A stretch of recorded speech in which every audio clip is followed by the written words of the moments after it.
SpongeBob has been playing with alternate universes throughout the entire show, ranging from prehistoric versions of the main cast, medieval times, to a Wild West version of Bikini Bottom. Most of the time, they build an entire episode around it. But sometimes, it's just a random 3-second bit that's hardly ever brought up again. And honestly, I think the second one is funnier. So first things first, I think the most obvious place to start is in the early seasons, because that's the first thing that comes to mind for most people. From Season 3 is probably one of the biggest names when it comes to this concept, bringing us back to prehistoric Bikini Bottom, Conch Street, I should say, because we never really saw the whole city. SpongeBob is Spongegar, Patrick is Patar, and Squidward is Squog. It's pretty much the same dynamic in the same neighborhood, just with more facial hair and a story about discovering the concept of cooking. SpongeBob already has a snail, who's also named Gary. Squog was already miserable. Patar was already eating his own shirt. Nothing has changed. I personally think this is a golden standard of the early SpongeBob comedy, just for the fact that there were so many memorable moments in this episode, even though none of them really spoke a proper sentence. Ganaga Patar, Ganaga Spongegar, Ganaga Squog, Ganaga Spongegar. And 22 years later, you can still pretty much tell the whole story off the top of your head. Men fight, men eat till full, men are happy. But then not every alternate universe episode has a simple story like this. The Algae's Always Greener, for example, has a slightly different angle. Now, instead of going back in time, the story is about Plankton, who tries to switch lives with Mr. Krabs using the, what's the device called again? I wish I could somehow just switch lives with him, just to know what it's like. Almost everyone in the story is still the same, except now, Plankton is the owner of the Krusty Krab, and Mr. Krabs is the one trying to steal a Krabby Patty. And just like the title suggests, the whole episode is basically about Plankton discovering that getting the life you always want is not all rainbows and sunshine. Running a business is never easy. Handling your wacky employees and teenage daughter can become really tricky at times. But that was still nothing compared to experiencing your old nemesis trying to rob your business every single day, practically being an exhibitionist. Good grief, he's naked! I mean, those two are classics. How can you not like them? I think around this time, Nickelodeon must have realized the potential for this kind of alternate universe story, especially for longer episode formats. There's just so much detail to cover that you can't fit it into a regular 11-minute episode. So, they didn't waste any time making Dunces and Dragons for the Season 4 special. This is actually one of the first episodes where they came up with a more serious plot. The story is that one day, SpongeBob and Patrick came to a medieval festival, and through some unfortunate concussion accident, they were teleported back to the medieval version of Bikini Bottom. Now, instead of just 3 primitive guys goofing around, we follow a heroic tale of SpongeBob, Patrick, and Squidly trying to fulfill their destiny as it was foretold in the kingdom's prophecy. They're the heroes that were promised to save Princess Pearl from the evil Planktanimore and his magical crystal ball named Karen. The whole episode is solid and entertaining, especially any Squidly singing part. You were bad, you are to blame, now hang your kingly head in shame. I still love to watch it on occasion. Not to mention, this is where we learned that Squidly is the one cursing his own bloodline to suck at playing the clarinet, which means Squidward actually has someone to blame for his musical career after all.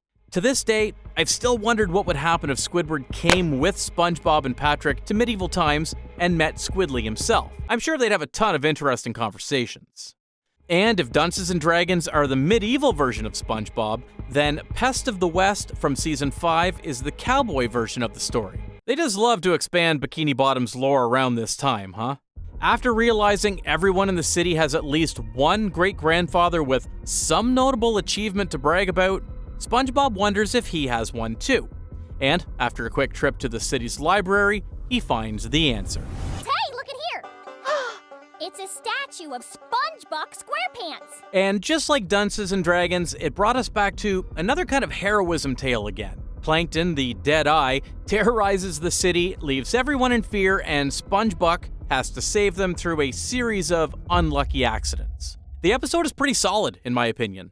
The whole Western setting is fun, however, I can't really remember anything that stands out from it, except for the coffin ride bit and the first time Patrick sang the Dead Eyes song.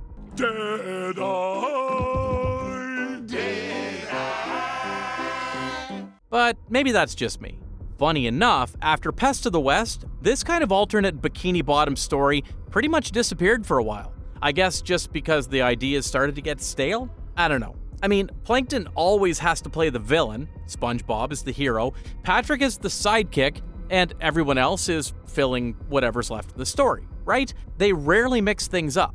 Well, they do give us Karen's virus in season 11. It's not a season special extended episode like before, but that doesn't mean it was bad. In fact, I really liked it. So the story is that Karen catches a virus after hanging out with her friend, and just like any other infected computer, she starts bugging out. So Plankton thinks someone has to get inside the system and kill the virus, but that would be a suicide mission. And there's no one stupid enough to even try it, except... But Plankton, how am I supposed to... Whoa! SpongeBob got converted into a line of code and transferred to Karen's system. And from there, he has to wipe out the virus that infected Karen. Now, the whole journey inside Karen is cool to say the least. The whole 3D art style blended with SpongeBob's regular 2D animation is really pretty. But the more interesting part is what's actually living there. Inside the system, there's an antivirus program Karen built herself, which takes the form of muscular planktons. Or, more specifically... Yeah, I'm Karen's version of Plankton. You know how she'd like to see me? There's also a Karen version of Mr. Krabs, Squidward, and SpongeBob in there too. All shaped a little weird, but according to Muscular Plankton, that's just how Karen sees them. SpongeBob eventually manages to wipe the virus off the system, even though Muscular Plankton has to sacrifice himself in the process. But even though he's just code in the program, it's kinda heartwarming. Despite everything Plankton has put her through, all the failures and schemes and years of nonsense, Karen still sees him as the hero who shows up when she needs him most. Love is truly blind, as they say. As for the next alternate universe kind of story, they made SpongeBob in Random Land in season 12, but I'm gonna save that for later in the video. So we have to skip to season 13 to get another one. The good thing is, they didn't just give us one, but 2 episodes. The first one is Welcome to Binary Bottom, which feels like a bit of a spiritual cousin to Karen's virus. They made a whole universe where everyone's a robot. There's SpongeBot, Squidbot, Plankbot, and the only organic creature in the entire dimension is Karen, who, in this universe, is somehow a purple fish with puffy, square hair. I never imagined Karen's fish version before, but that definitely wasn't what I expected. The story eventually escalates into evil Sandy Cheeks terrorizing the whole city because I don't know why. I guess it's just opposite day logic for this episode. But yeah, the strong point with this one was never the story, it was just about the whole spectacle of Bikini Bottom, seeing everyone in the robot form and figuring out how each one works. Now the second one is Dopey Dick. Now, despite the questionable choice of words there, the episode wasn't bad at all. It tells the story of Fishmail Tentacles, an ancestor of Squidward who was looking for work from town to town and ended up at the Jelly Squirt Inn. Fishmail would later get kidnapped by Pat Buck and forced to join the expedition to hunt the mythical creature. Dopey Dick. It's always nice to see Squidward, or Fishmail here, as the center of the story. Actually, does SB-129 technically count as an alternate universe episode? I mean, he did go somewhere outside of Bikini Bottom, but there's just nothing there. Huh. And just in case you don't know, this episode is pretty much a parody of Moby Dick. You know, the classic tale about hunting the legendary white whale? Again, nothing really stands out about this episode, but considering this is season 13, it's not bad at all. It could be a lot worse. As for the most recent alternate universe episode, we have Bizarro Bottom in season 16. Now, the story is that SpongeBob falls asleep on a bus after shift and wakes up in Tankini Top, which is basically Bikini Bottom, but everything is slightly wrong and weird. His counterpart is a guy named Sponge Tom, who lives in a melon, works at the Crunchy Crab, and makes tacos instead of burgers. Squidward's counterpart, Octward, is friendly and well-behaved. And of course, the rest of the population is here too, with their own twist. The whole plot is pretty much about SpongeBob panicking and screaming at every single one of them for being weird. I don't have to explain too much about it since I've already made a video about it a while ago. Let's just say that Bizarro Bottom is the weirdest one in this list. So those are the big ones, right? Where they made a whole episode based on the alternate universe. But I still have one more kind of alternate character story. And I'd argue this one is funnier, because sometimes SpongeBob doesn't need a whole episode. Sometimes all they need to do is keep a running joke about a mirror, something that this show has been doing since season 2. And somehow, nobody really talks about it. So just in case you never noticed, SpongeBob has this running gag whenever SpongeBob, Squidward, and Patrick look in the mirror. And when it happens, their reflection will interact with them as if they had their own consciousness. For SpongeBob, we saw this for the first time in Something Smells. In the episode, SpongeBob makes himself a sundae out of onions, ketchup, and peanuts for breakfast, and spends the rest of the episode wondering why everyone keeps running away from him. In one particular scene, he asked Patrick about it, but because Patrick has no nose, he just thinks that SpongeBob must just be ugly. So they do the reflection test. Unlike Patrick or real SpongeBob, his own reflection smells the bad breath, grabs a hammer, and destroys itself to get away from him. And SpongeBob took that as confirmation that he was, in fact, ugly. Now, on the surface, Mirror SpongeBob is basically just SpongeBob living on the other side of the glass doing funny things. Except, I think he has a slightly higher self-preservation instinct than the real one. He appeared again in the episode Wet Painters, where SpongeBob and Patrick accidentally get paint on Mr. Krabs' first dollar and spend the entire episode panicking about it. At one point, SpongeBob catches his reflection in Mr. Krabs' mirror and tries to get some advice on what to do. You're on your own, pal. The reflection just tells him he's got nothing to do with this, and dip. And then in Chimps Ahoy, there's one scene where they're trying to invent new technologies to help Sandy. And Patrick genuinely believes he invented a parallel universe, which is just a mirror. SpongeBob tells him it's already invented, but when Patrick walks away dejected, Mirror SpongeBob said this. Well, I thought it was a pretty good idea. Then he gets eaten by the Flying Dutchman in Ghost Host.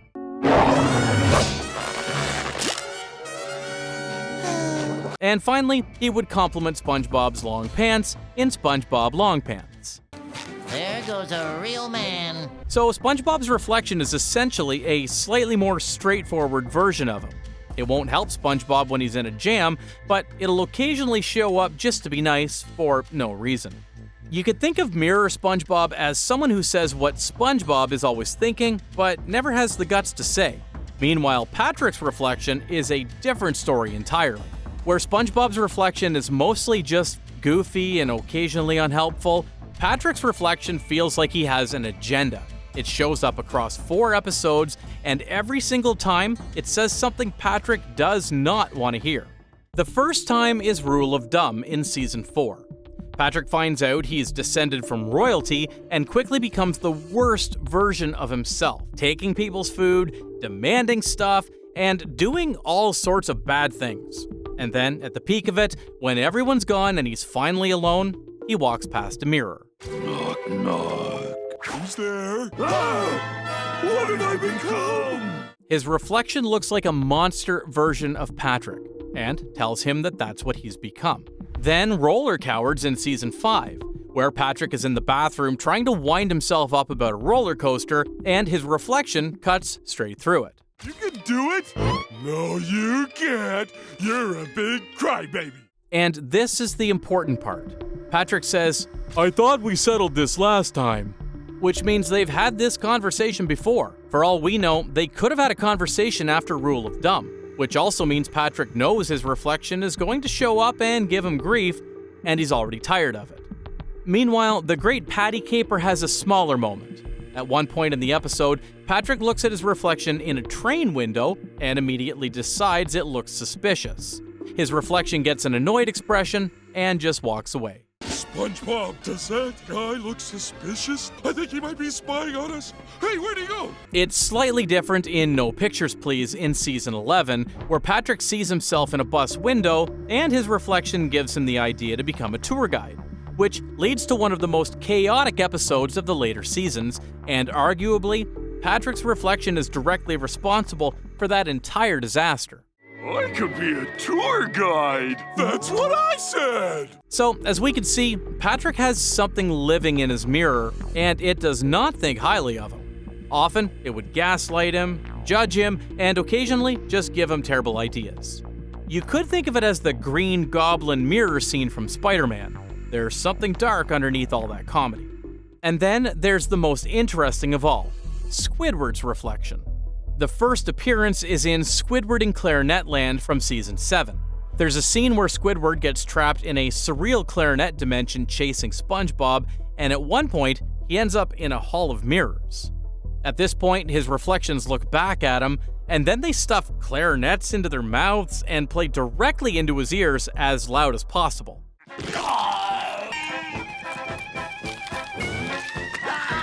They're just, torturing him for fun. Now, you could argue this one doesn't count since the whole Clarinet Land sequence might just be Squidward's hallucination. But then we get Squid Plus One from Season 9. The story is that Squidward needs a +1 for an art gallery opening and spends the entire episode trying to find anyone who wants to go with him. But no one really seems interested, and he runs out of options. Eventually, he realizes the best +1 for him is his reflection. You'll always be my +1. Aww. The reporter covering the event describes it as a thing about sadness, which is either sweet or the most depressing thing in the entire show, depending on how you look at it. And, wouldn't you know it, the last time we saw Squidward's reflection is in the episode SpongeBob in Random Land. So, Random Land.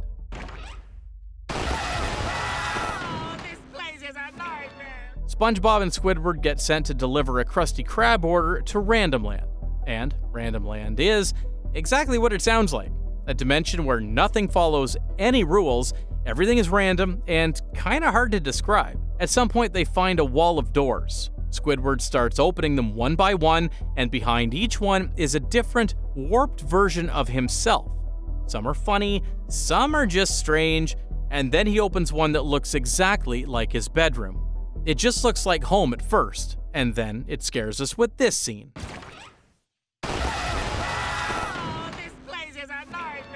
Red Mist Squidward. Now, most of you already know what this is. Red Mist is one of the most famous SpongeBob creepypastas, a fake, lost episode story about Squidward that got passed around so many times it basically became mythology. The image that came with it, Squidward standing in a dark room with red glowing eyes, became one of the most recognizable pieces of SpongeBob fan lore on the internet. But stepping back from the creepypasta stuff, there's actually something kind of interesting and funny about what this show does with mirror versions of each character. Like, there's a running theme with each of them. SpongeBob's reflection is still the same SpongeBob. Maybe he's a little rude, a little more self-preserving, but fundamentally, he's the same. What you see in the reflection is genuinely all there is. This could be a depiction of how honest and straightforward SpongeBob is. Like, even his mirror can't find anything deeper, because SpongeBob never really hides anything to begin with. Meanwhile, Patrick's reflection is the part of him that knows more about his true nature. Underneath all the stupidity and innocence, Patrick has a self-awareness about his darker side that, unfortunately, he never acknowledges. I think Patrick's reflections are the closest to what you would call an alter ego. I also believe this running gag is almost single-handedly responsible for why we have so many evil Patrick theories over the years on YouTube. As for Squidward's reflection, it's kinda tricky. Similar to Patrick, Squidward seems to acknowledge the presence of his reflection. The difference is he's kinda fond of it. Especially after the Squidward +1 episode, it even looks like they had a conversation from time to time. Now, even though the reflection also tortures him sometimes, Squidward never really hates him like Patrick did, which, unfortunately, is a depiction of how Squidward sees himself. Maybe Squidward knows deep down that his mind is the one torturing himself more than anyone. He loves himself, for sure, I mean, that's not debatable, but there's just so much burden in it because he never really loved someone else. At the end of the day, the only one who never leaves is himself. So his reflection is just a presence that serves as his extension of thought, visualizing every single little thing that Squidward really feels about himself, whether he wants to or not. It's never easy being Squidward, huh? So yeah, from prehistoric cavemen to robot dimensions to an alter ego version of themselves, SpongeBob has been doing this the whole time. And the further down the rabbit hole you go, the funnier it gets, at least for me. I really hope they talk more or even make an episode about these alter ego characters. It could be interesting. Or maybe they already made an episode about it and decided to delete it. Who knows? But speaking of things the SpongeBob team tried to delete, if you want to keep going, I also did a whole video on the rejected ideas and scrapped concepts from SpongeBob. Characters that never made it, storylines that got cut, designs that got thrown out before anyone could see them, which is basically the ultimate alternate universe, the one that never got to exist at all. I'll see you on the next dive.